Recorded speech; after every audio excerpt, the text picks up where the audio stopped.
The first punch I swallowed that night landed before the fight began. Dorian Vale stepped onto the weigh-in stage wearing my wrap under his glove, tied with the blue knot Elise and I had made in our first rented gym. The announcer thanked my wife for rebuilding Dorian's legend while new sponsor signs covered the wall where Egan boxing should have been. Before it ended, I would have to decide whether a hurt fighter's future mattered more than the contract keeping my mother's house exposed. I could break Dorian's jaw and give him the story he wanted. Instead, I reached for my scissors. The blue knot sat under Dorian Vale's glove. He had peeled the cuff down for the cameras. Blue tape crossed his wrist, turned twice around the thumb, and disappeared beneath the leather with the final tail tucked flat. Elise had invented that tuck because my old wraps came loose when I worked cuts with nervous hands. Elise had gone still beside the scale. I was Miles Egan, 37. I owned Egan Boxing, trained fighters, and worked corners as a cut man. My mother, June, kept our books, and her house secured the loans that kept our ring standing. The showcase money mattered. Nico Calderon had rent due. Malik Shaw had family counting on his purse. Tony Park had spent months getting both men ready. Dorian smiled beneath the lights. "Big night for the Egan family," he said. "Elise knows how to rebuild a legend." New sponsor signs covered the wall where Egan Boxing should have been. The announcer said Elise's name again. Dorian lifted his wrapped hand beside her shoulder like they belonged in the same picture. I looked at her. "Tell me you didn't tie that." Her lips parted. "Miles," she said. "Not here." That was not an answer. It was worse because she knew I would hear it that way. Dorian turned toward the cameras. "Some people confuse legacy with ownership." I counted the stage exits. One behind the curtains, one beside the scale, one through the service corridor. Then I took my cut scissors from the medical bag. The Egan banner hung behind us on 2 nylon cords. I put the scissors under the top cord and cut. The banner dropped sideways. Nico caught it before our name touched the floor. Tony clicked off her stopwatch. Malik stepped away from the scale and came toward me without asking what the plan was. "Off the stage," I said. "Bring your gear." Our name came down in my hands. Dorian raised both hands for the cameras and called it jealousy. "He's sabotaging his own fighters," he said, "over a private misunderstanding." I did not turn around. A swing would have made his version clean. I tucked the scissors away, took the folded banner from Nico, and headed for the service exit. Nico, Tony, and Malik moved with me. Elise did not. Dorian followed us backstage, his voice softening as the cameras fell behind. "Let's settle every purse right now," he said. "Then your fighters can hear what walking out costs them." The service corridor smelled of bleach and cold, loading dock air. Tony kept moving toward the elevator with the banner under one arm. Nico stopped long enough to retrieve his bag. Malik found Nico's dropped mouthguard near the wall and placed it in his hand. Dorian walked beside me as if we were leaving dinner together. He repeated Elise's phrase in the loading dock cold. "Name 3 things you control," he said. "Your breath, your balance, your next move. That's what Elise says, right?" She had said it to me after a bad loss when we were still working from a rented storefront. No fighter had been present. No camera had heard it. I wrapped blue tape around my own palm once, then again. Too tight. "What showcase slots do you actually control?" I asked. Dorian's smile widened. His voice got quieter. "Nobody here has a signed bout yet. I decide who gets offered a showcase slot." He said every unsigned showcase invitation could disappear before morning. Nico rolled his shoulders. "So the purse wasn't real." "The opportunity is real," Dorian said. "Opportunity requires alignment." Malik looked at the floor. "Say it plain. You leave with Miles. I review every invitation. You come back under the Vale platform, Andre sends individual terms. You're adults. Winners make adult choices." That part was true enough to hurt. Dorian controlled the unassigned slots. Each fighter would still have to sign his own bout agreement, but there was nothing for them to sign if Dorian refused to offer it. "Every fighter would review his own written terms and decide for himself," I said. "Nobody signs as a group." Dorian looked past me toward Nico. "Miles can't promise you work." "I won't promise what I don't control," I said. Then he mentioned the note against my mother's house. "Your debt comes due whether you love me or not," he said. "Pride doesn't stop interest." I had known the loan was maturing. I had not known why Dorian sounded like a man who had already read it. Malik flexed his fingers. Nico checked the mouthguard, then put it in his bag. I faced them both. "Nobody went back because I ordered it. and nobody lost my corner for choosing work. If written terms come, we read them. You decide. Dorian laughed once. That's noble. Noble doesn't make payroll. Neither does standing in a hallway. I kept walking. Dorian remained near the loading doors, still smiling, while the four of us took the elevator down. By dawn, I needed a care plan that did not force any fighter to choose between treatment and loyalty. The gym was dark when we returned, except for the clinic fluorescents and the printer light in Tony's office. An unopened takeout box sat on the ring apron where Elise and I had left it the previous afternoon. I changed the gym keypad and taped separate access lists beside both doors. The clinic remained Elise's workplace. The gym floor remained mine. The connecting door between them stayed locked unless an athlete requested care and authorized the crossing. Tony printed a one-page form for every adult fighter. Nico read his twice. If I keep my shoulder appointment with Elise, does that mean I chose her side? You chose your provider, I said. That's all. Malik held his form without marking it. And what gets told to the corner? Only what you authorize. Every adult chose a provider and chose what the corner could be told. Some kept appointments with Elise. Some asked for an independent referral. No treatment information moved unless the fighter authorized it. The automatic cross-access ended before sunrise. Elise arrived through the clinic entrance, carrying her medical bag. She tried the connecting door, found it locked, and looked through its narrow window at me. I opened it, but did not step aside. This is punitive, she said. Tony offered her a bottle of water before handing her the first consent sheet. Read it first. Elise took the water. Her fingers stayed around the cap. You disrupted active care without consulting me, she said. As the clinic's clinician, you keep treating anyone who chooses you, I said. As my wife, you no longer enter the gym because you assume you can. Her eyes sharpened. You are turning your humiliation into policy. I'm keeping it from becoming theirs. Malik raised his form. If I choose Elise, nobody holds it against me?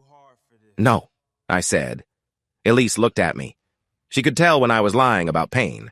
She had spent years reading the difference between a stiff hand and a frightened one. I was not lying. Tony collected each adult fighter's choice without asking for an explanation. The relief was small. Care could continue. Nobody had to give me medical details or surrender a provider to prove loyalty. The new cost stood on the other side of the locked connecting door, holding a bottle she had not opened. After Nico and Malik left, Elise set her bag on the treatment table. I can explain the knot, she said. Tony went back to the gym and shut the outer door. Then the clinic door swung closed behind Elise and me, leaving us beneath the fluorescent lights. Elise straightened the gauze packets before she spoke. She aligned them by size, moved the scissors 2 inches, then touched the inside of her wrist. I showed him once, she said. His wrap kept shifting during treatment. The exact knot? Yes. And the phrase? She looked down. Elise. Yes. She admitted she had taught Dorian the knot and given him the phrase after hours. I took a roll of blue tape from the cabinet and began wrapping my left hand. I used clean turns, flat edges, no wrinkles. The more I wanted to break something, the more exact I became. How many after-hours appointments? His schedule was complicated. That wasn't the question. Several. Why weren't they listed with the other clinic hours? He needed privacy. I believed the work could help the clinic. How?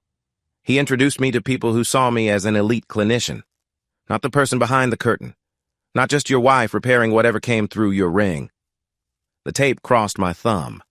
I pulled too hard and felt it bite my skin. So you gave him our knot. I showed him a useful technique. You gave him words you used when I couldn't get my breath after a loss. Her careful expression cracked. He listened to me, Miles. There it was. Not sex, not yet. Something she had wanted enough to defend. Did you have an affair with him? No. She answered quickly, then straightened another packet. Did you want him? I wanted the opportunity to be recognized for my work. That's not what I asked. I treated him. I accepted professional access I should have disclosed. I taught him things that belonged inside our marriage. That was wrong. A sealed gauze packet tore beneath her thumb. She stared at it. I finished the wrap and tucked the tail with formal precision. The knot felt dead on my hand. You didn't lend him a technique, I said. You gave him a way to stand beside you and look like he had earned what we built. You make everything here yours. No, I make the people responsible for what they take. The question was no longer what she had shared, but how far she had gone. A phone buzzed on the gym side of the connecting door. Then another. Nico called through the glass. "Miles, you need to see this." His screen lit his face. Dorian's name sat above an offer marked Private Premium Placement. Every phone on the locker room bench buzzed within 30 seconds.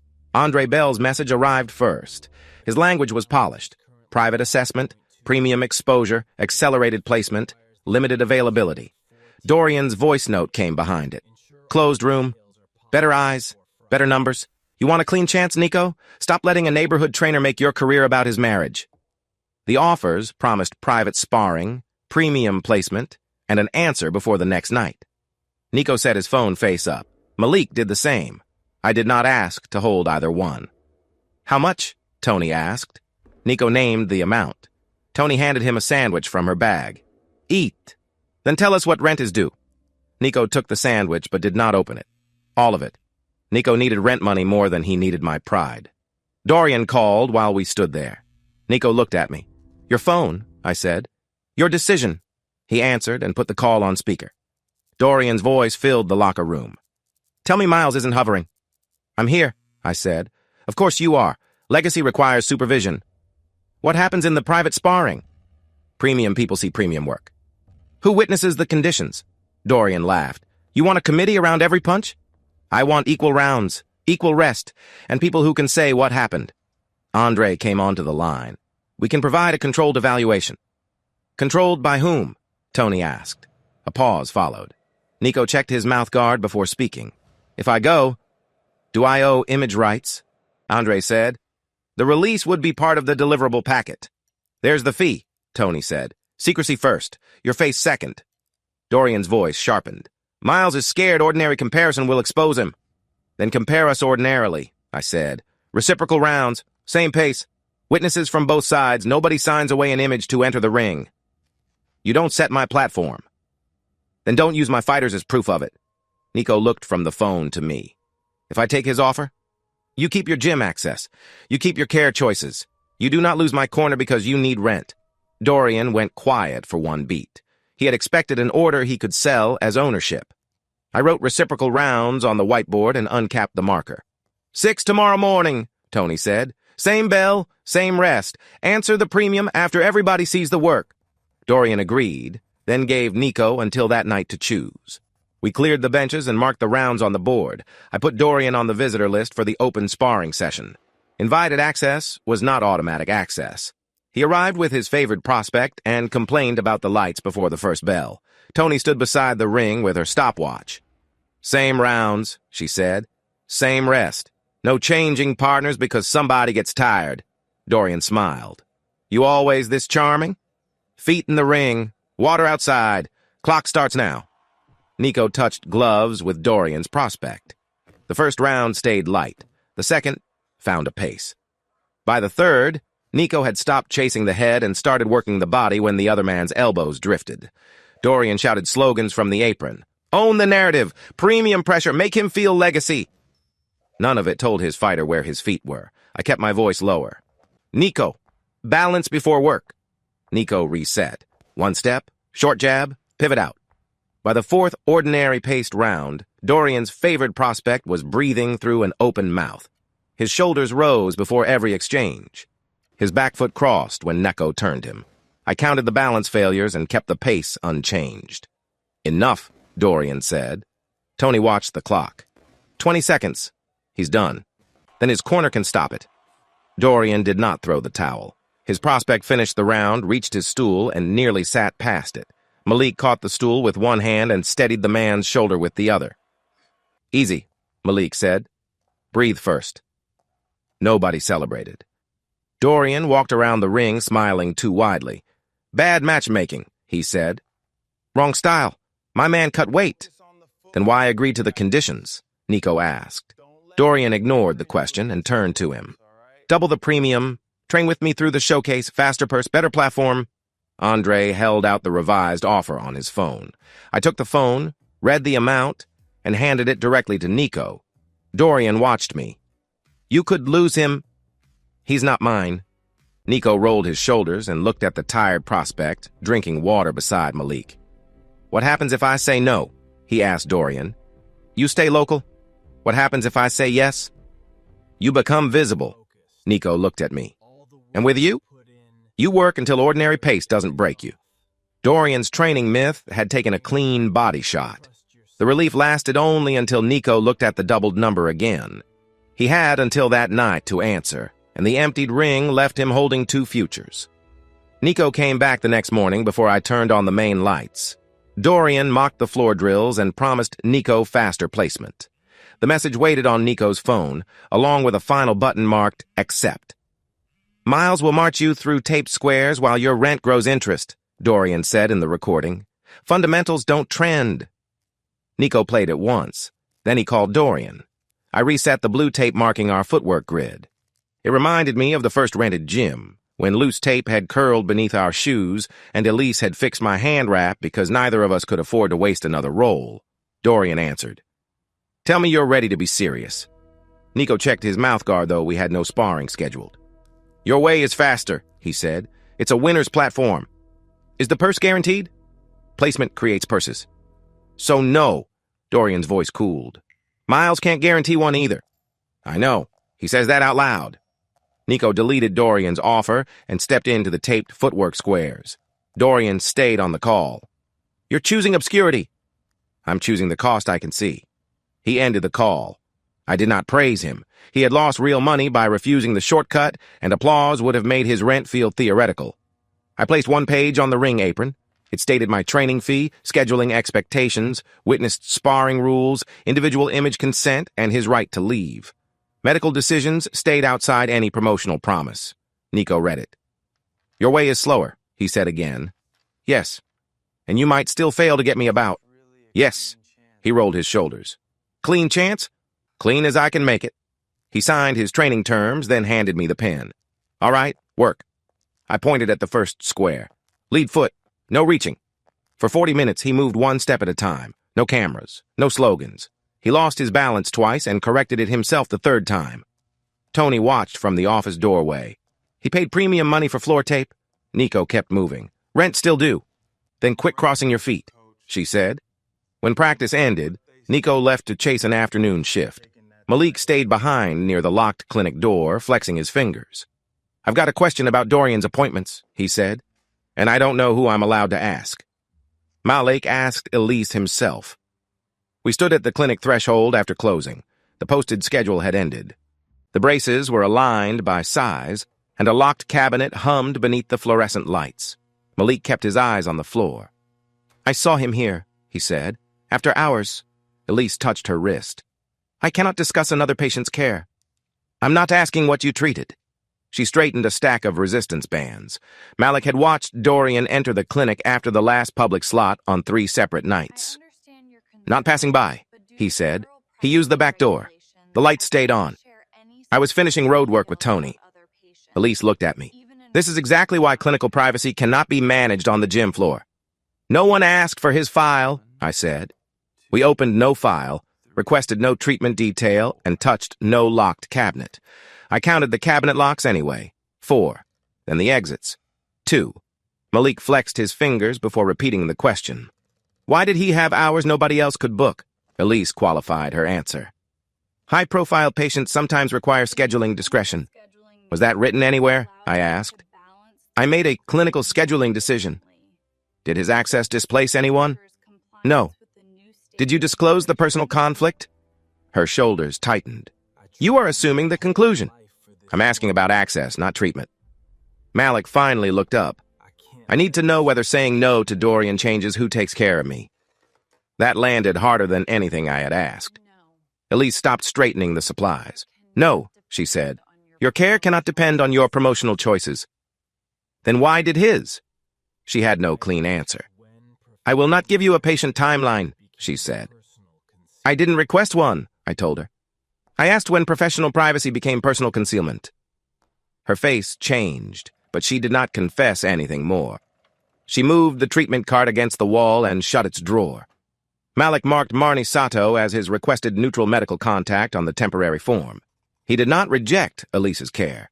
He asked that another clinician be present until he trusted the boundary. Elise read the request and nodded once. My phone rang. June's name filled the screen. When I answered, she skipped hello.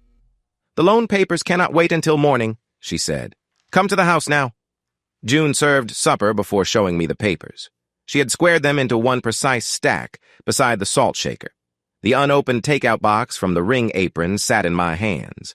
I had carried it across town because throwing it away felt like choosing something I was not ready to choose. "Put that down," June said. "Read." June placed the assignment, guarantee, and payment schedule beside the salt. I read every due date aloud. The business note had been assigned. The name of Dorian's sponsor entity appeared on the notice. The showcase installment Andre kept promising sat inside the same cure timetable. Dorian's sponsor entity had acquired the maturing gym note. I read the line again. "I thought the showcase and the loan were separate." "They were," June said. "Then the note was assigned. The notice came properly. I called the number on our original paperwork and confirmed it. Can they take the house?" "Not tonight. Not next week without further notice and review. Stop asking the largest question so you can ignore the next one." She tapped the cure date. "What happens then?" I asked. "Negotiation becomes harder. Interest continues. They can enforce the limited guarantee through the ordinary process if we fail to cure or reach a plan." June remained the homeowner, and the notices gave us a cure period, not an overnight seizure. That did not make my stomach loosen. Nico's clean choice had given me hope. The cure notice put a price on it. I set the takeout box on the floor. "Why didn't you tell me when the first notice came?" "I am telling you now before you make another decision in my name. I can find money. You can show me the source, the terms, and the receipt. You will not hide rescue money and call that protection." She squared the papers again. Years earlier, she had signed the guarantee at this same table, while Elise promised the gym would never cost June her home. I could still see Elise's hand resting beside June's signature. Now Elise was absent, and Dorian's sponsor entity sat on the page instead. My phone buzzed. Priya Nair had sent a photograph of the youth fundraiser materials. Dorian's comeback logo covered the donation bins and half the flyers. Her message was brief. "I need your answer by morning. Does his name remain attached to care?" June pushed my supper closer. "Eat," she said. "Then answer her honestly." Priya handed me water before she asked me to lose the largest source of publicity we had. The fundraiser hall was half-dressed. Dorian's logo covered the donation bins. June stood near the tables with a box of old flyers. Malik was stacking supplies meant for the fighter welfare station. Priya held up a revised flyer. "Smaller venue," she said. "Less reach. Donations restricted to fighter care, transportation, and independent safety work. No comeback branding." "And the money already raised?" I asked. "Stays with the fundraiser. Donors received notice of the relocation and revised terms." Priya kept custody of the donations and withdrew permission for Dorian's branding. Dorian entered before I answered. He wore a fitted coat and the same soft smile he used when he wanted a threat to sound like advice. "You want reach or purity?" he asked. "Because neighbors cannot donate to an event they never hear about." Priya faced him. "They donated to fighter welfare. They did not purchase your comeback story. My campaign supplied the audience.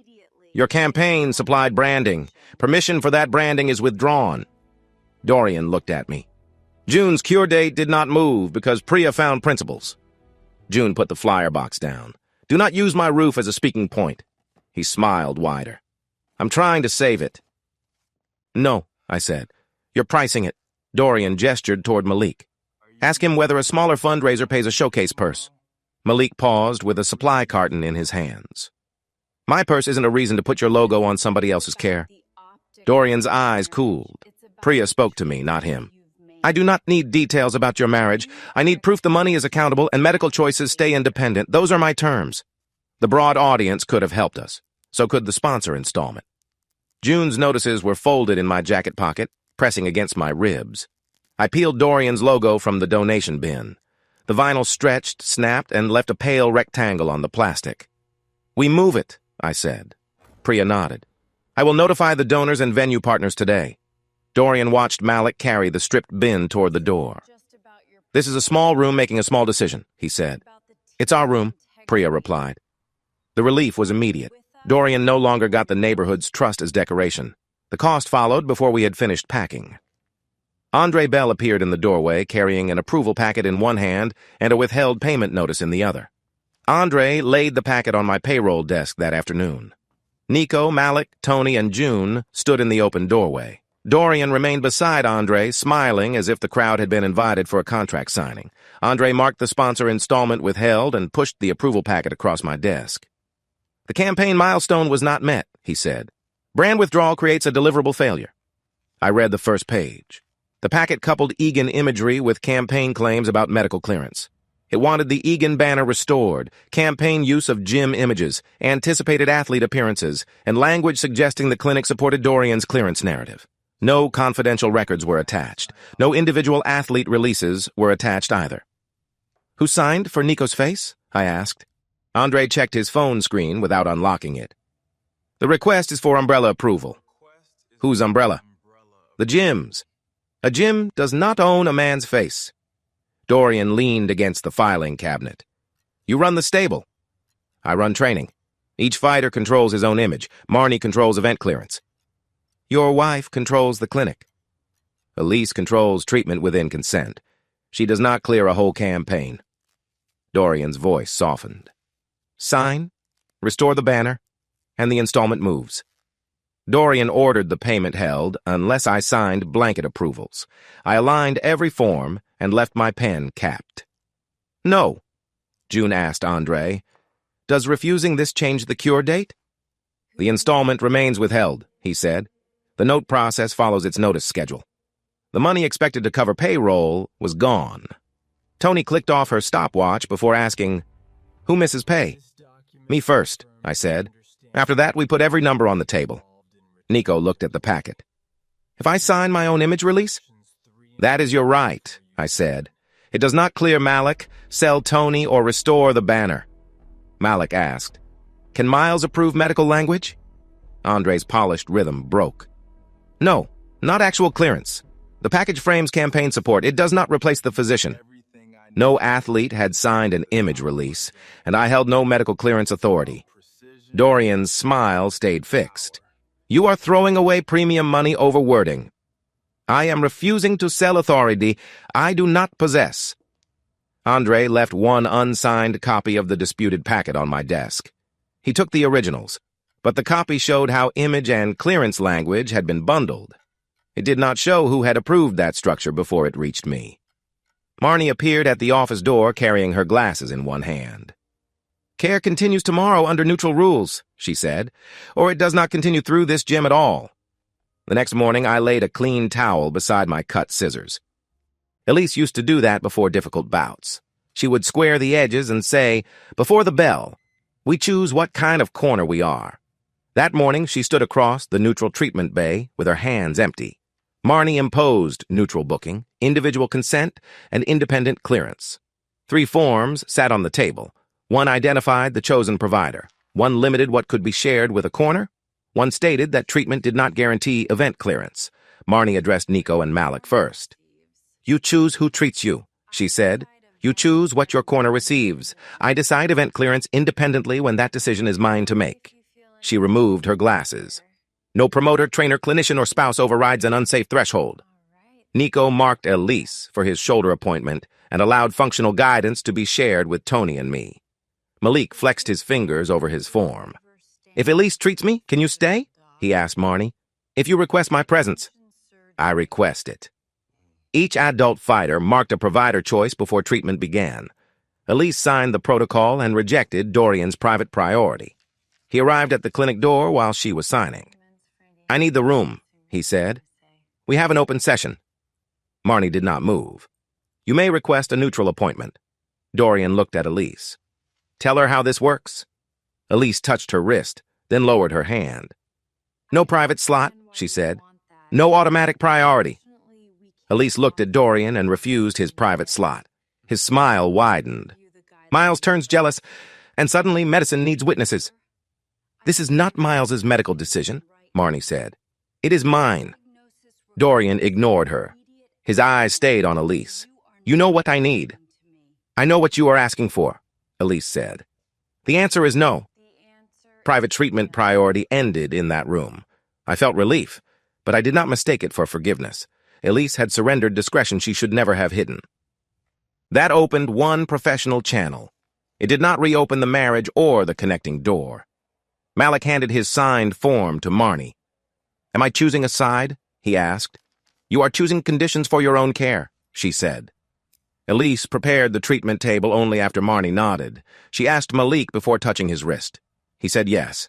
I stepped back from the towel and scissors. Dorian watched Nico through the glass. "You want witnesses?" he said. "Fine. Tomorrow, open floor. Nico on my mitts. Let everyone watch whose method actually works." Dorian took the mitts from Tony and called Nico into the center of the floor. Tony stopped her clock but stayed beside the ring. Malik leaned against the ropes. Elise watched from the clinic doorway, inside the neutral line Marnie had marked that morning. Dorian slapped the mitts together. "Give me the 4!" Nico jabbed. Dorian moved the second mitt after Nico had already started the cross. Nico pulled the punch and stepped out. "You stopped," Dorian said. "You moved." Again. The next call came late. Nico's glove reached empty air, then Dorian brought the target around as if Nico had missed it. I counted beats instead of correcting him. 1, 2, late. Dorian sped up. Nico did not. He reseated his mouthguard and rolled his shoulders. "If you call 4, Nico said, hold 4. Your setup taught him to wait, Dorian told me. "No," Nico said. "He taught me not to chase bad mitts." A few fighters looked down to hide their smiles. Malik did not bother. Dorian called another combination. The body mitt arrived too high. Nico stopped again. "Reset," Nico said. Dorian smiled wider. "You planning to fight or teach?" "I'm planning to hit what you show me." By the third reset, every fighter in the room knew Dorian could not read Nico's timing. Dorian stripped off one mitt and flexed his shoulder. "This is a restricted side. Miles knows that." He pointed at Elise and demanded that she validate his shoulder restriction. Elise straightened the tape rolls beside her. "Your shoulder restriction affects your range," she said. "It does not require Nico to guess where the target will be." Dorian's smile held. Nothing behind it did. "So now you're his witness too?" "I'm stating function."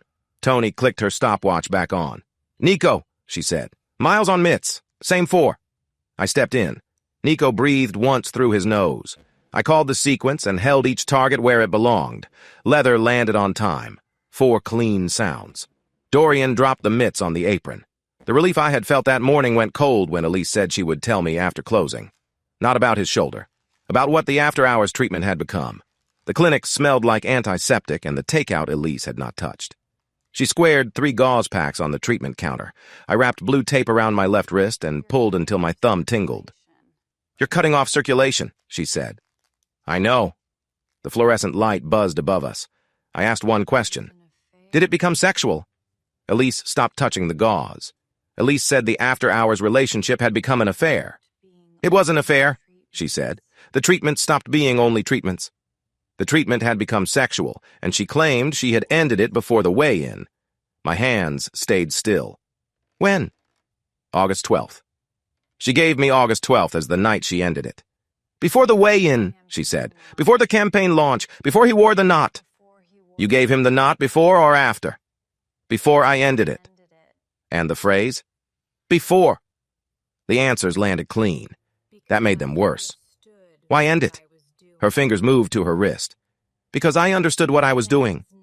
"That is not a reason. I saw that he wanted access to everything around me, the clinic, the fighters, you. I told him the physical relationship was over." "The physical relationship." She looked at me. "Yes." What continued? "Campaign work, discussions. I believed some of it could still benefit the gym." The tape had left a blue ridge in my skin. I loosened it one turn. "You kept working with him after you ended the affair?" "In limited ways." "Limited by who?" She opened her mouth, then straightened the gauze again. I did not ask where they touched or how often. Those facts could hurt me without protecting one fighter. "Bring every gym key back before midnight," I said. "Miles. Front door, side door, office, connecting door. You want me out of the clinic too?" "The clinic is not mine to seize. The gym access is mine to control." She nodded once. I left the blue tape on my wrist. "Before midnight," I said. Elise arrived at 11:43 carrying takeout and the ring of keys. Elise placed every gym key on the counter and slid them across to me. Metal struck laminate 4 times. "Front side office connecting door," she said. I separated them with one finger. "The clinic key? Still mine?" "It should be." The takeout cooled between us, unopened, with both plastic forks folded inside one napkin. She had ordered the dumplings I liked and the noodles she always claimed she did not want before eating half of them. We used to carry the boxes to opposite sides of the ring apron after closing. One true thing each, then lights. "You should eat," she said. "So should you. We can sit down without deciding anything." That would be deciding something. Her eyes dropped to the blue mark around my wrist. She started to reach for it, then stopped before crossing the counter.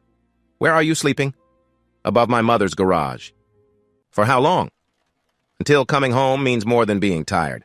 She folded the napkin tighter around the forks. "I ended it, Miles. You ended one part. I know. No. You know what you are ready to admit. I am still finding out what it cost." She took a breath and looked toward the connecting door. "Can I come into the gym if a patient requests me?" "Through neutral scheduling. With consent. Not because you are my wife." We were still married, but from then on, entry required an invitation.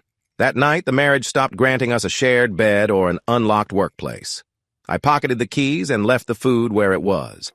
June had put clean sheets on a cot above her garage, the mattress springs pressed through my back.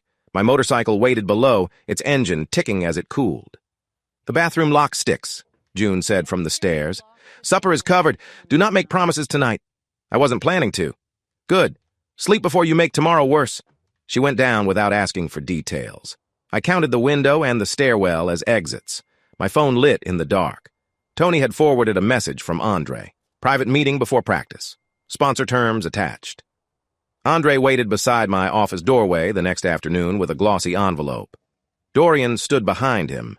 Tony had her stopwatch in one hand and a capped water bottle in the other. Nico and Malik kept working the bags, close enough to hear without pretending they were not listening. My separation had left the gym exposed, and Dorian came for the person holding it steady. Dorian offered Tony the next sponsor stipend and floor authority if she brought the fighters back. "You already run half this place," he said. "Why not get paid like it?" Tony opened the envelope. She read the figure twice, then capped her water again. "What does bring them back mean?" she asked. "Invite them to my sessions," Dorian said. "Nico, Malik, anyone ready for a real platform. You direct the floor. Premium equipment, premium exposure." "Can I commit a fighter?" Andre answered before Dorian could. "No. Each athlete accepts individually. This is recruitment and floor administration." "And if I refuse?" Andre said the condition applied to the next stipend period, not money Tony had already earned. "The campaign stipend ends," he said. "Your position here is separate." Dorian looked at me. "You going to match it?" I kept my hands open. "I'm not bidding on Tony." "Convenient when you're broke." "He cannot buy my answer either," Tony said. Dorian softened his voice. "This is not buying. It is recognizing. Miles kept you assistant while he played sole protector." The line found its mark. Tony needed the money. She also knew I had kept too much authority because calling it protection sounded better than calling it fear. I asked Andre, "Does accepting give Dorian access to this floor?" "Only if Tony has authority to invite him under gym rules." "I do not," Tony said. "Not yet," Dorian replied. I could have ordered her to refuse. That would have made his argument for him. "Your gym job stays yours either way," I said. "Your answer is yours too." Dorian glanced toward the payroll desk. "Until his payroll stops." Tony folded the offer along its existing crease. "I'll answer in front of the fighters." "Tony," Andre said, "the offer is private. The money is private. The access is not." Tony said she would answer before the whole floor, where nobody could purchase a private version of her choice. Tony walked to the ring apron and clicked off her stopwatch. "Everybody listen." The bags slowed. Nico pulled his mouthguard. Malik stepped through the ropes and rested his gloves on the top strand. Tony held up Andre's envelope. "Dorian offered me the next sponsor stipend and authority on his floor if I helped bring you back." Dorian stayed beside the office. Andre stood with his hands folded. Tony passed the envelope back. "No," Andre took it. "The next stipend ends with that decision." "I heard you the first time." Dorian shook his head. "Rent does not care about principles." "My rent is mine." Tony said. Your access is yours. Keep them separate. Every fighter looked at me then. I had spent years making myself the last word because I believed the last word carried the blame. Some of them read my silence as weakness. Others waited to see whether I would thank Tony and keep all the power she had just protected. A clean towel lay beside my scissors on the apron. Before the bell, we choose what kind of corner we are. I stepped away from the center. Tony rejected the offer before the fighters, and I gave her immediate authority to stop any round. Starting now, I said, Tony can halt sparring, enforce water and rest, and clear this floor. She does not need my permission. Dorian laughed once. You made an employee your co-owner because she turned down an envelope? No equity changed, I said. Safety authority did. From that round forward, Tony could stop sparring, set floor rules, and clear the ring without asking me first. One fighter by the speed bag frowned. What if Miles says keep going? Tony looked at him. Then Miles can quit arguing or train outside. Nico put his mouthguard back in to hide a grin. Malik did not smile. Your stop counts now? He asked. Yes, Tony said. Even on me? Especially when you ask whether it counts. Dorian's smile thinned. You think divided leadership looks strong? It is not divided, I said. It is witnessed. Tony restarted the clock. Feet, she told Nico. Water in 2, everybody else work. My phone vibrated on the apron. Elise had sent one sentence. I asked Marnie to witness the date. Tonight. That evening, Malik sat at the end of the neutral treatment table tying his shoes. Elise wiped down the padding. Marnie reviewed his consent form. Dorian waited beyond the glass with his arms folded. This next meeting is not about your care, Marnie told Malik. Malik looked between Elise and me. Am I supposed to know what it is about? No, I said. Good. He left through the clinic door. Dorian started to follow him into the room. Marnie blocked the threshold. You were not invited. Dorian looked at Elise. You do not owe them a tribunal. I asked for this meeting, Elise said. Marnie closed the door and lowered the blind. Elise unlocked her phone and showed us the intact message thread without giving either of us the device. The message dated August 12th was hers. It told Dorian the physical relationship was over, private treatment was over, and future contact would be limited to campaign business. His reply acknowledged it. The later messages visible beneath it did not resume the personal language. Marnie examined the sender, date, and continuity, then turned the phone face down. I can confirm what is visible, she said. I cannot confirm conduct that occurred outside this thread. Elise kept the phone in her hand. She did not offer me a copy, and I did not ask for one. The intact thread made her ending date credible, and Marnie confirmed she had blocked one unsafe bout. Marnie removed her glasses. Elise contacted me before a campaign bout and objected on safety grounds. I independently agreed with the objection. Whose bout? I asked. That is not necessary for what she asked me to confirm. Did it go forward? No. Marnie said Elise had objected to one unsafe campaign bout, and that bout had not proceeded. For one bad second, I wanted those two facts to rebuild everything. She had ended the sex. She had protected somebody. My body remembered how her hands used to settle mine before a hard corner. I set both palms flat on the table. I believe the date, I said. Elise's breath changed. Thank you. The keys stay returned. Her breath changed again. I understand. When I asked about the weeks after August 12th, Elise began qualifying every approval. There were campaign discussions, she said. Some drafts. Nothing was supposed to replace individual consent. Who approved Dorian's use of the gym image? The language was aspirational. That is not a person. I believed the affair had ended when she said. I did not know what she had kept doing for him. Elise met me at the locked clinic threshold with 2 cartons and no keys. She sat on the clinic side. I sat on the gym side. The open doorway between us was narrow enough to pass food through and wide enough to remember why it had a lock. We shared takeout at the locked clinic threshold, and I asked who approved Dorian's use of the gym image. Not right away. First, she gave me the noodles without asking. I handed her the dumplings. We ate facing opposite directions, the way we used to sit on the ring apron after long nights. You slept? She asked. Some. Your wrist? Fine. It is not fine. She reached toward the blue abrasion. I kept my wrist still against my knee. She stopped before touching me. Her hand offered the old closeness. Her qualified answer took it back. I split the last dumpling without asking and passed her half. Then I said, "Who approved the image package?" "The campaign team created the language." "Who approved it?" "Andre managed the drafts. Dorian pushed the timeline." "Who told them they could use Egan?" "I participated in discussions." "That is not the question." She pressed her thumb against her own wrist. "There were different versions. Give me one name. I cannot reduce it to one person." "You can, if the person was you." She looked down at the carton. Elise would not give me a name. The old ritual ended there. No true thing traded. No lights switched on together. My phone rang. Tony did not waste words. "Andre called," she said. "Dorian wants him to issue a consent statement. Andre says he will show the approval chain at dawn." "Where?" "Open floor. Witnesses." Elise heard her. She set her carton down. "Miles, the package was never meant to bind them." "Then tomorrow should be easy." Andre arrived at dawn carrying the original campaign package and a printed version history. Dorian came behind him. Elise stood across the open floor with Tony. Nico and Malik stopped wrapping their hands but stayed near the ring. Andre placed the documents on the apron. "Dorian requested a statement saying the gym had already approved athlete participation and campaign use," he said. Dorian spread his hands. "A clarification. Nobody likes uncertainty." Andre checked his dark phone screen. "I will not issue it." Dorian's smile widened. "You wrote the package." "I wrote a framework.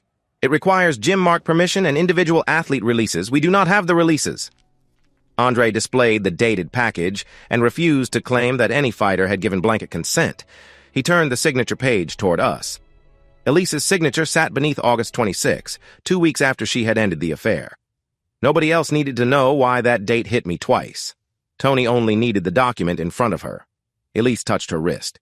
"It was aspirational." Andre shook his head. "It approved campaign development and represented anticipated access. It did not give us athlete consent, but it let us build the campaign as though access was coming." Tony pointed toward Nico. "Did he grant Elise approval authority?" "No," Andre said. "Malik?" "No." "Any fighter?" "No." Nico looked at Elise. "I never signed." Malik said, "Neither did I." Dorian stepped closer to Andre. "You are turning draft process into a moral panic." "No," Andre said. His polished rhythm broke.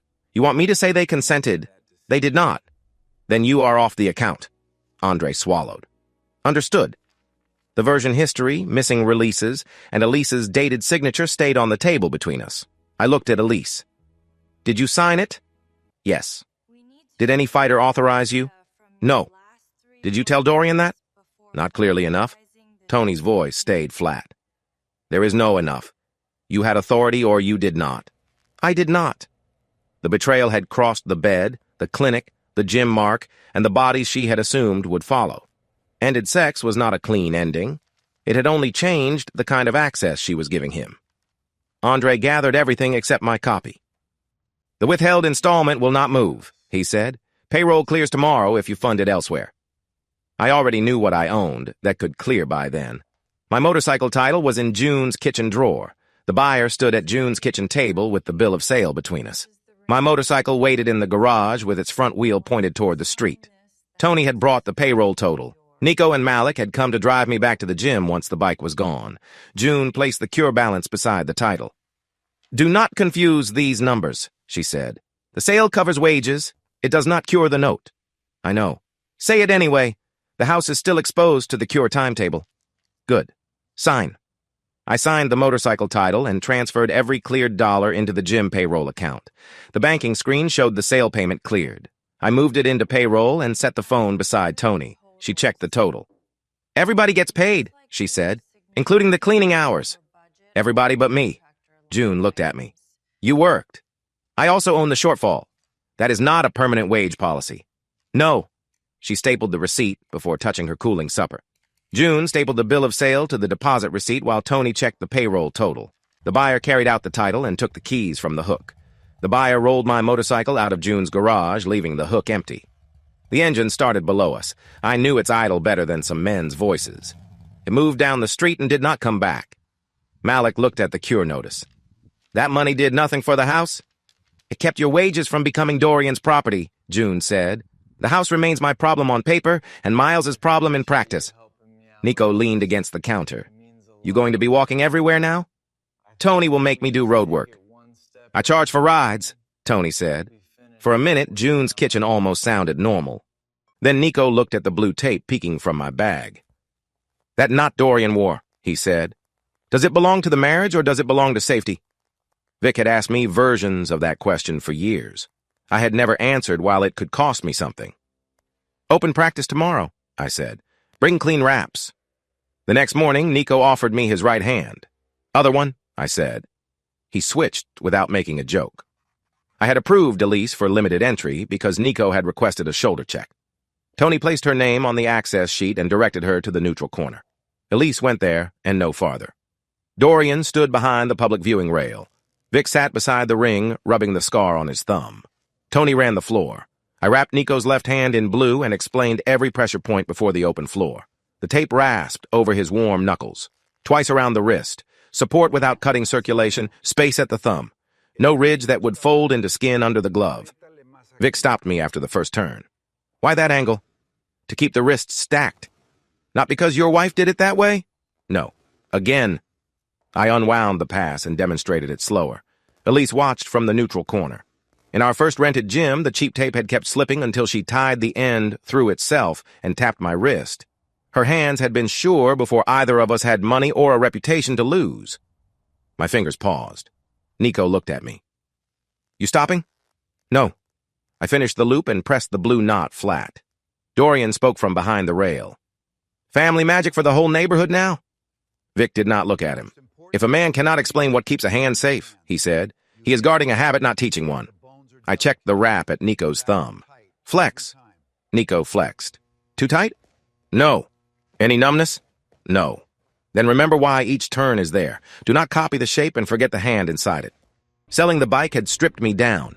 Teaching the knot gave me a cleaner kind of authority. Nico studied his wrapped fist. So it works because I understand it.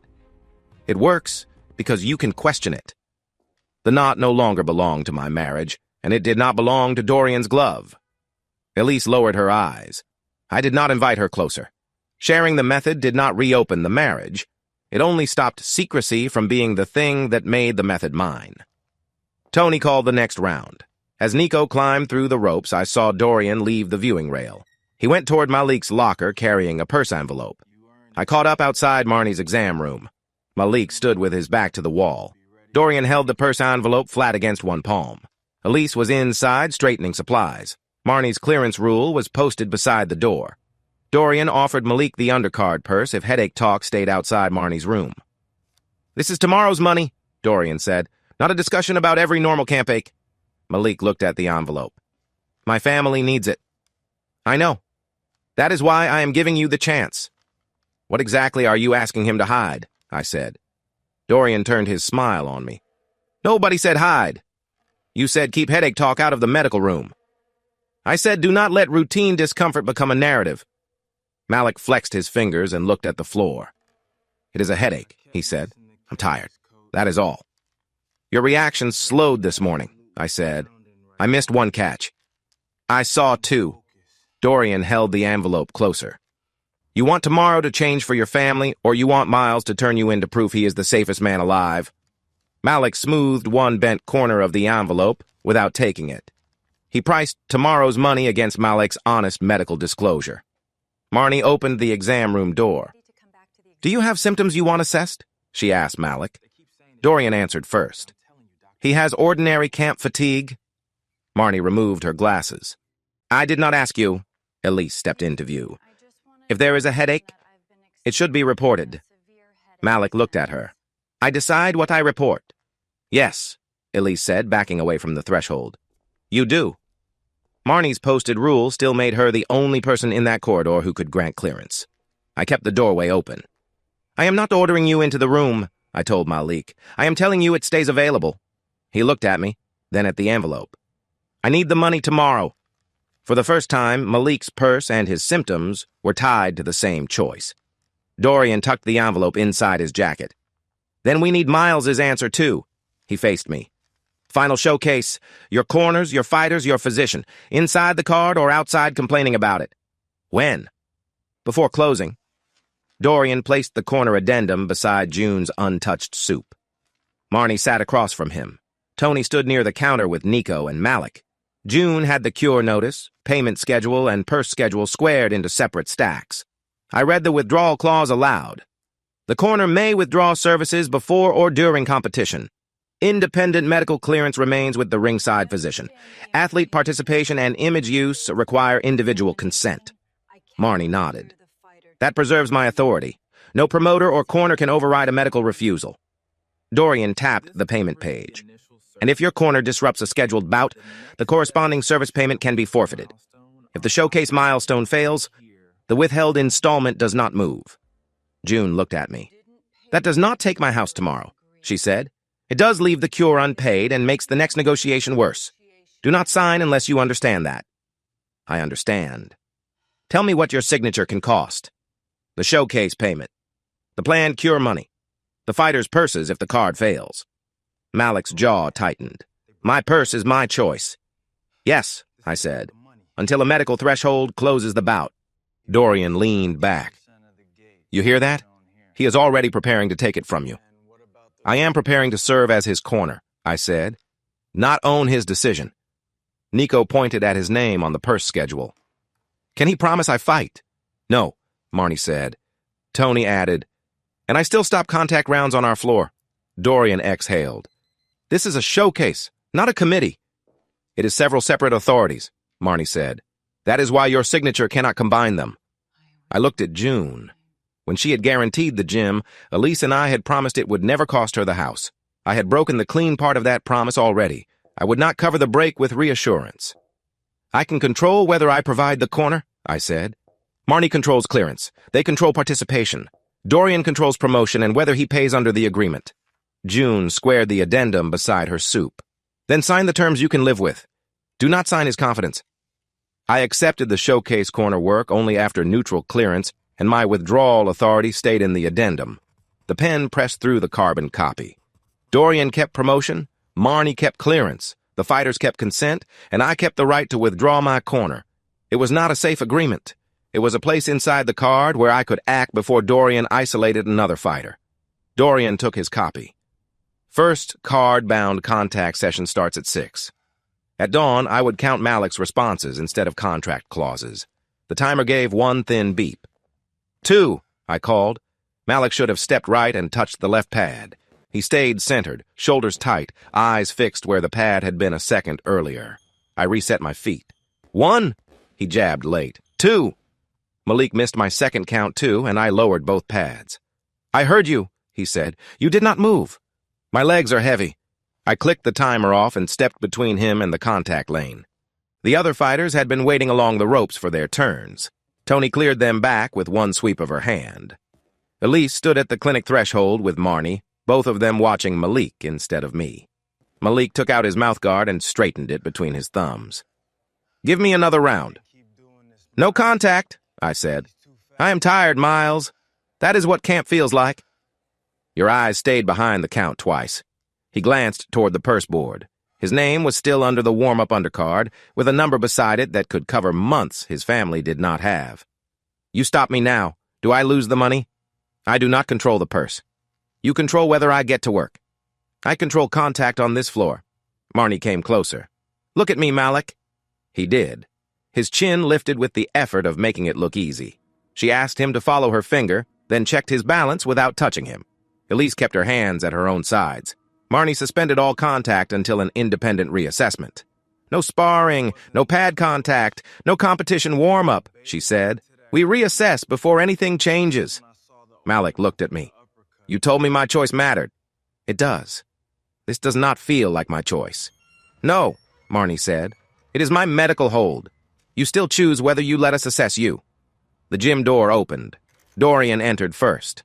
A camera operator followed with 2 panel lights. Andre carried appearance releases and a stack of caption cards. Dorian saw the quiet floor and widened his smile. Perfect, he said softly. Recovery content. The panel lights came on before Marnie's reassessment began. Dorian put Malik under the panel lights and called the movement proof. Malik had agreed to a light promotional workout. No contact, no claim of clearance. Andre stated those limits before the camera rolled. Dorian heard something else. "Show them your feet," he told Malik. "Nothing dramatic. Loose shoulders, 3 things you control. Breath, balance, story." Elise looked down when he said it. He had taken her old words and sanded them into a slogan. I kept the pads against my thighs. "No mitt work," I said. Dorian turned toward the camera. "Notice who wants him standing still." "Notice who has not been cleared," Marnie said. Malik started a slow shadow boxing round. The hot lights whitened the sweat on his face. He moved well enough for 6 seconds at a time. Between combinations, his focus drifted toward the floor. Dorian stepped into the shot. "He showed up. He moved. He is fit." "The appearance release does not say that," Andre said. Dorian kept smiling. "Does it forbid me from describing what everyone can see?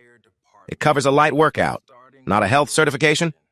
Andre said Malik's appearance release covered the workout, not a medical certification. The caption card said, "Cleared for the showcase." Andre quietly took it from the camera operator and slid it beneath his folder. Dorian's smile widened. "You are not on this campaign anymore, Andre." "I still know what Malik signed." Elise offered Malik water without moving closer. He accepted it, drank once, then checked the camera to see whether the drink looked like weakness. Dorian pointed toward me. "Give him 10 easy catches. Let people see the timing." I planted myself in the contact lane. "No." Malik consented to movement. "He did not consent to you turning pads into a medical test." Filming consent did not become medical clearance because Dorian wanted the shot. Marnie repeated that Malik remained on hold. Dorian nodded as if she had agreed with him and told the camera operator to frame Malik from the waist up. The edited clip posted before Malik spoke privately. It showed clean combinations, bright lights, and Dorian saying he was fit. It did not show Malik blinking through the glare after the camera stopped. I took his gear bag. "Locker corridor." Dorian reached for Malik's shoulder. Malik moved before the hand landed. Then he followed me into the dim hall. The fluorescent light trembled across a dented locker. Malik stood beneath it with his mouthguard in one hand. He kept straightening the rubber with his thumb as if the shape of it could decide the purse. Dorian followed us into the corridor. "This conversation affects my card." "It affects Malik's head," I said. "Wait outside. I am the one paying him. That does not buy the answer." Marnie opened the examination room door. Elise waited beside her with a cup of water, but neither woman entered the corridor until Malik nodded. Dorian stayed at the far end.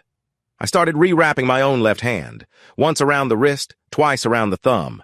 The habit gave my anger something harmless to do. Then I stopped. "What happens when the light hits you?" I asked. Malik stared at the floor.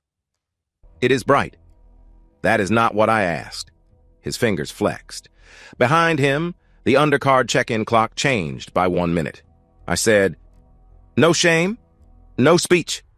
Tell me what happens." He took a long breath. "The light spikes, my focus comes late, and Dorian promised money my family needs."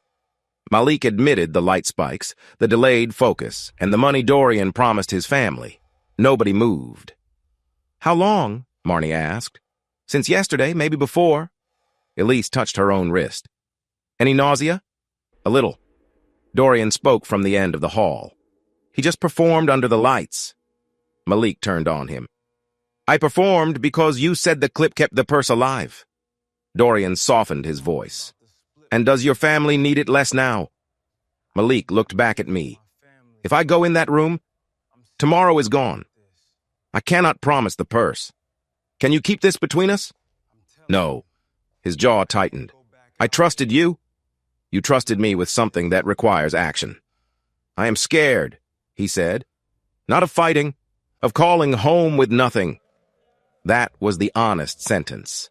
Not the symptoms, the cost. I handed him his phone but did not push it into his palm. "You decide what you say to your family. Marnie decides clearance. I decide whether our corner participates. Dorian decides whether he pays. Nobody gets to hide their part inside yours." Malik looked toward the examination room. Then he walked with me to Marnie while undercard check-in closed behind us. The undercard medical room had 1 table, 4 folding chairs, and bass vibrating through the wall. My cut bag sat open near the door. Elise took out the clean towel and laid it beside my scissors. She used to do that before every difficult corner. Before the bell, we choose what kind of corner we are.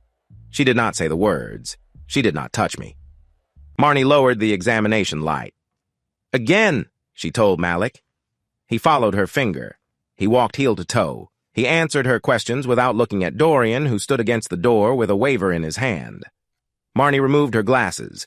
Marnie found signs that crossed the competition threshold.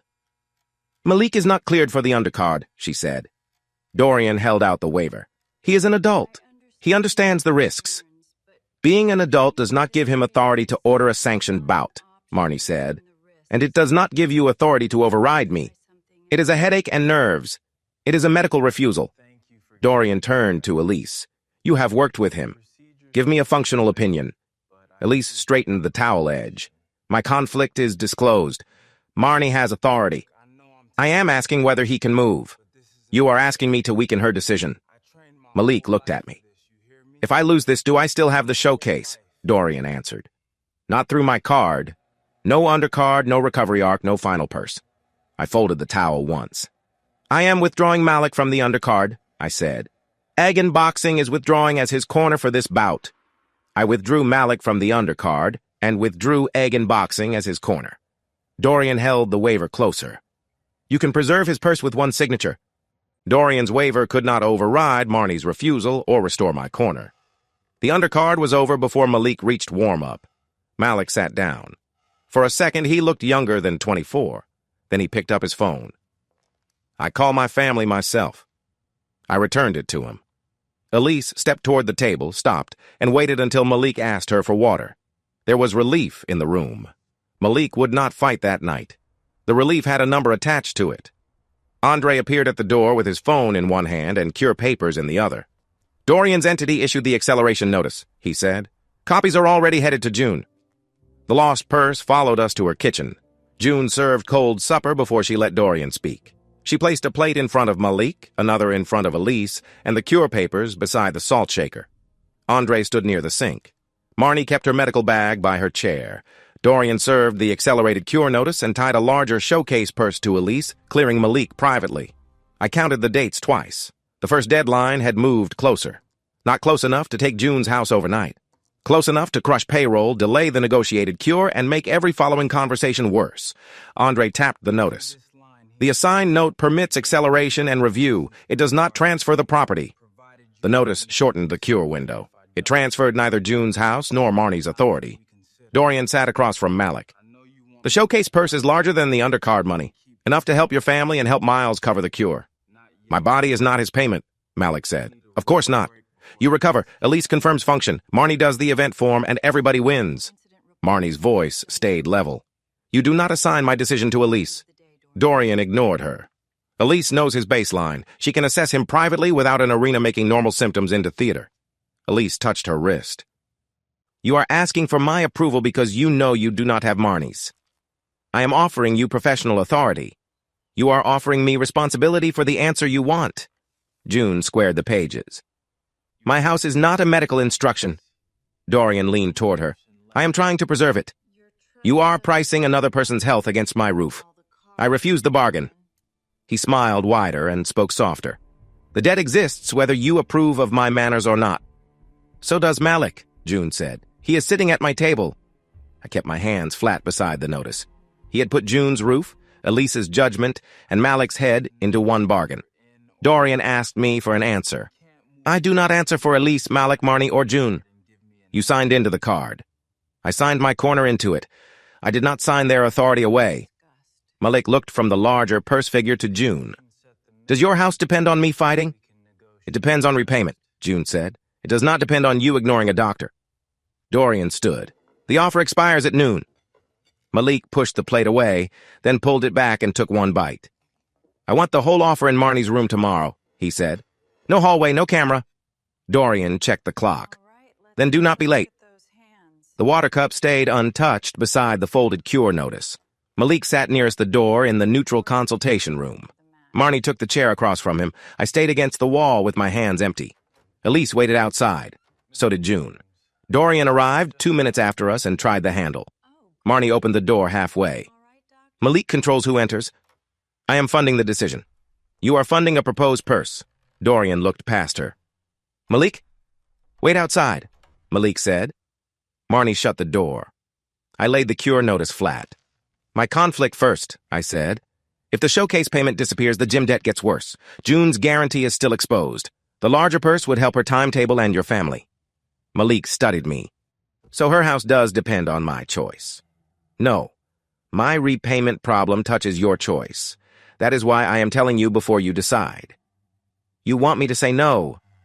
I want the answer to belong to you until a medical threshold closes an option. He flexed his fingers. What does neutral reassessment mean? Marnie answered. I evaluate the symptoms and function. I document what I find. If you meet the safety threshold, you may be eligible. If you do not, I refuse clearance. No private approval from Elise. Not unless you independently choose treatment with her, and treatment would still not replace my clearance. Malik looked toward the door. Bring Elise in. June, too. He moved a chair himself before I opened it. Elise entered without assuming the seat. June took the chair Malik pointed to. Dorian remained outside the glass. I told them the complete bargain. The accelerated cure, the larger purse, the request for Elise's private approval, my contingent payment. Elise faced Malik. My prior work with you does not give me ownership of this decision. My conflict with Dorian and Miles is disclosed. I will not provide private clearance. June said, My house is not your promise to keep. Malik looked at Marnie. If I choose you and you say no, everybody loses money. Yes, Marnie said. Do I still get to be a fighter tomorrow? You still get to be Malik tomorrow. He stared at the floor for a long time. Then he raised his head. I choose Marnie. Malik chose Marnie's neutral reassessment, and Elise disclosed her conflict and refused private clearance. Dorian knocked once on the glass. Nobody answered for Malik. Marnie pulled the examination light closer while the showcase clock kept moving. The morning reassessment had not cleared Malik. It had bought him rest, no contact, and one final evaluation at the arena. Fight night came anyway. Bass pushed through the medical room concrete. Stale coffee sat beside Marnie's forms. Elise stood near the supply cabinet. I watched Malik's delayed blinks instead of counting exits. Marnie tested him again. Malik's balance was worse. His focus broke sooner under the pupil light. He paused before answering a question he had answered cleanly that morning. Dorian entered with an arena credential and a broadcast schedule. This is nerves, he said. The broadcast cannot survive another withdrawal. Marnie wrote down the results. It does not have to survive. You have no diagnosis. I have a threshold. Dorian turned to Malik. You walked in here. You know your name, your opponent, and the stakes. Malik flexed his fingers. Yes. Then tell her you are ready. I asked one question. What did Dorian tell you to say about your recovery? Malik looked at the floor. He said the cameras needed me smiling. He said I had to call the symptoms normal and give them a camera-ready recovery story. Malik admitted Dorian had demanded a camera-ready recovery story. Dorian's voice softened. I gave you language that protects your future. You gave me a line, Malik said. Marnie removed her glasses. Miles, Elise, operations, hear this clearly. Marnie documented the worsening signs and refused Malik's final showcase clearance. Malik is not cleared for this bout, Elise nodded. I agree with the refusal. Dorian smiled at her.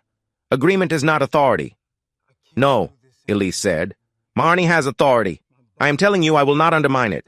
Malik looked at Marnie. If I rest, does tomorrow still exist? Yes, she said. That is the point. An arena runner opened the door. Malik's entrance cue is already rolling. Music hit the tunnel. Dorian turned and walked toward it before any of us could stop him. Malik's entrance video filled the arena screens. The edited workout clip played first. Clean combinations. Bright lights. Dorian's voice saying Malik had shown up moved and proved he was fit. Then Malik appeared in the tunnel wearing gloves. I did not know who had cinched them. I knew the tape at his wrists was tight and his eyes were on the canvas instead of the crowd. Dorian took the microphone. Doctors worry. Winners recover. Marnie pushed past the curtain. He is not cleared. Dorian raised his voice over hers. Malik Shaw has been evaluated, prepared, and cleared to compete. Dorian announced Malik as cleared, and Malik crossed the ropes under the lights. The crowd stood. Malik stopped near the center of the ring and studied his shoes, as if checking where he had made the decision. He had walked there himself. The money, music, lights, and promises had walked with him. Marnie reached the timekeeper. "Hold the bell." An official lifted one hand. The bell stayed untouched. Marnie ordered the bell withheld because Malik remained uncleared. Dorian climbed the apron. "Presence is consent. Presence is not clearance," Marnie said. Elise took the ringside microphone from its stand. "I did not clear Malik. I will not clear Malik. The independent physician refused him." The crowd noise broke into separate sounds. Boos, questions. Somebody shouting to let him fight. Andre came through the operations lane, checking his phone without unlocking it. "There is no clearance entry," he told Dorian. "No physician approval, no valid basis to start." Dorian smiled at him. "You froze because Miles made his marriage your business." "I froze because the deliverable is an uncleared fighter." Dorian turned toward Malik. "You asked for tomorrow's money. It is in this ring." Malik lifted his gloves, then lowered them. "My family needs it." "I know," Dorian said. "Give them the fight," Elise called to Malik. "You do not owe anybody a healthy-looking performance." Dorian pointed at me. "And there is the real show. Her husband cannot stand that she chose a bigger platform, so he takes your purse and calls it care." I stopped counting exits. I watched the tape at Malik's wrists. The officials had held the bell, but they had not removed the pressure.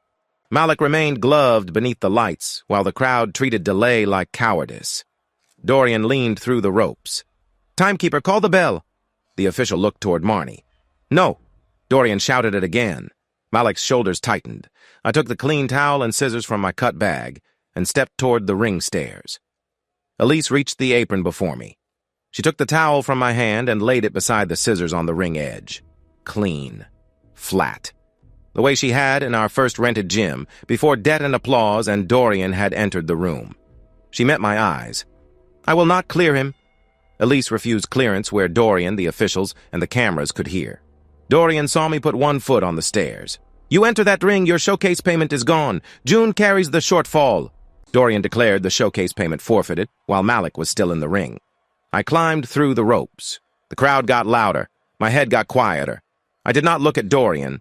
I looked at Malik. "Do you want these off?" He stood with his gloves hanging near his ribs. "If I leave, the money is gone." "Yes."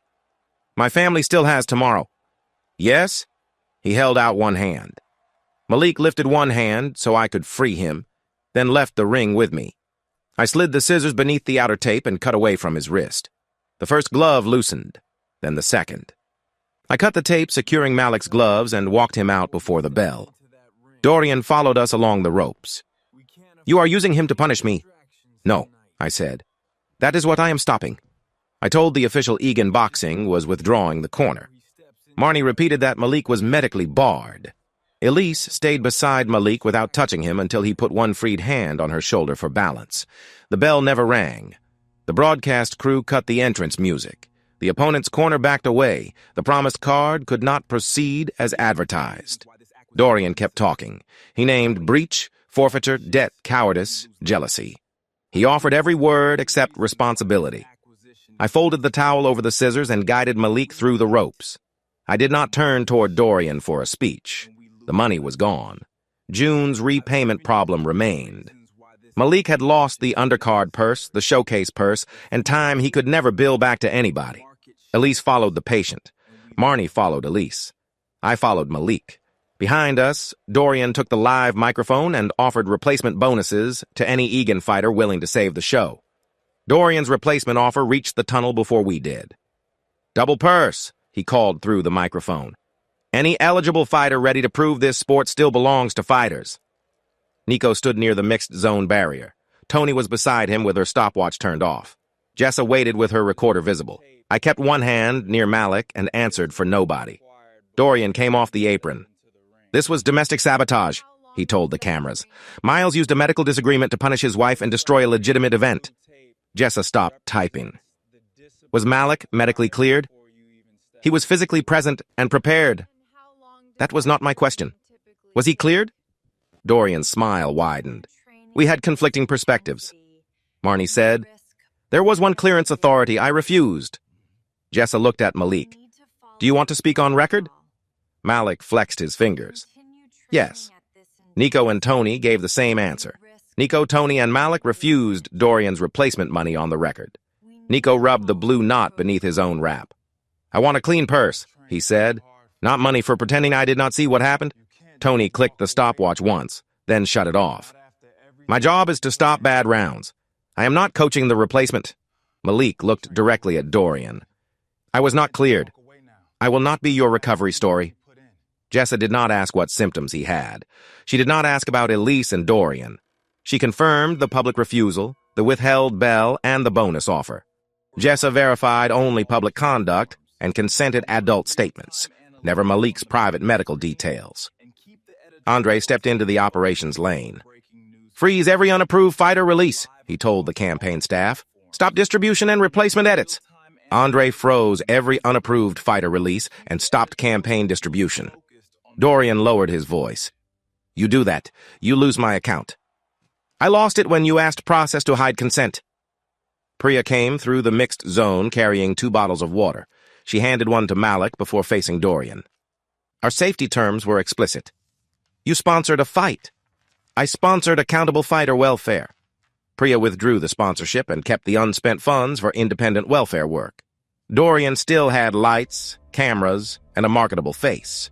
He no longer had credible fighters willing to stand beside it. Nico picked up Malik's gear bag. The blue knot showed at his wrist, no longer mine to hoard and never Dorian's to own. Priya looked at me. I will meet with you about a smaller gym, she said, but not one built around a single man's authority. 3 months later, Priya put the grant terms in front of me in the meeting room behind her pharmacy. Jessa's verified account centered athlete pressure and public conduct, not the affair. That distinction had cost her Dorian's access and kept Malik's private care out of print. It also gave Priya's board something clean enough to act on. Tony sat on my right. Marnie sat across from her. Nico and Malik took the folding chairs near the refrigerator. Elise waited at the far end beside June. Priya offered us water before she began. The person is worth supporting, she said. The old structure is not. I read every access line twice. Priya funded the smaller gym and the independently governed free clinic under written safety terms. The grant prohibited Dorian's branding. Athlete image consent stayed individual. Tony received co-trainer authority over the floor. Marnie governed clinic safety and clearance without answering to me. You retain final authority over your ring and your corner, Priya said. You do not retain sole authority over every person inside the building. I looked at Tony. You stop sparring. You enforce floor rules. You hire coaching staff within budget. Say it like you mean it, she said. You are co-trainer. I signed for a smaller gym with Tony beside my name as co-trainer. Tony turned to Nico. Paid coaching position. Fundamentals, witnessed rounds, no image obligation. You want it? Nico rolled his shoulders. What is the rate? Tony told him. He thought for 3 seconds. Clean enough. Marnie faced Elise. 2 supervised clinic shifts per week. Scheduled access only. Conflict disclosure before treatment, no clearance role involving Dorian's campaign athletes without independent review. Elise touched her wrist. I accept. Tony hired Nico as a paid coach, and Marnie granted Elise limited supervised shifts. Malik raised one hand. I am not coaching yet. No, Marnie said. I can talk to fighters about reporting symptoms. You can do that when you choose, without becoming anybody's symbol. June pushed a final stack toward me. June received the written guarantee release and the new repayment schedule. Her house was no longer tied to the gym. The debt remained under scheduled repayment from gym revenue and the money I had raised before the failed card. June slid the released guarantor beneath her water glass. I will receive statements, she said. I will not run the new books. Elise placed her signed settlement beside mine. Elise surrendered her equity and all automatic workplace access. The clinic grant did not purchase that equity. Our separate settlement handled it. The reviewed terms divided equipment, liabilities, branding, and keys. I did not reach for Elise's wrist. You understand this does not restore the partnership? Yes. Or the marriage we had? I know. Priya collected the signatures. Then we can support what actually exists. On Elise's first Friday shift, I locked the gym after dark. She waited outside with 2 takeout bags instead of using the clinic door as permission to enter. Elise stood beneath the parking lot light until I opened the door. "You can come in," I said. She lifted the takeout bags. "I brought the noodles you like. I still like them. That is not the same as saying yes. Yes. Come in." The free clinic occupied 2 rooms beside the smaller gym. Marnie had assigned Elise one folding chair for her supervised shifts. She had left a roll of masking tape on the desk and told me the chair needed a label before Monday. I tore the tape with my teeth. I taped Elise's name onto a folding clinic chair and left the gym wall bare. She ran one finger above the label without touching it. "Thank you. It is your chair during your shifts." "Not my clinic. No. Not my key. No." She nodded. The boundaries held without either of us pretending they felt natural yet. We carried the food to the ring. Tony and Nico had already closed the floor. Malik's safety session notes were stacked near the office with no camera attached and no promoter's name above them. Elise sat on one side of the apron. I sat on the other. She passed me the better fork and kept the bent one. "One true thing?" she asked. It had been our old closing ritual. This time she asked instead of assuming. "One," I said. She looked down at her noodles. "I still want to be close to you, and I know wanting does not grant access." I took a bite before answering. "I still watch your hands when you are tired?" Her fingers stopped around the fork. "That is not forgiveness." "No." "Is it care?" "Some of it." We remained married, but work stayed separate, truth stayed scheduled, and entry stayed by invitation. There was no restored innocence, no shared business waiting for us to rename it love. There was a smaller gym, an independent clinic, June's released house, Malik's tomorrow, and 2 adults showing up for a meal they had both chosen. We ate on opposite sides of the ring apron until the noodles went cold. Her name stayed on the chair. The wall stayed bare.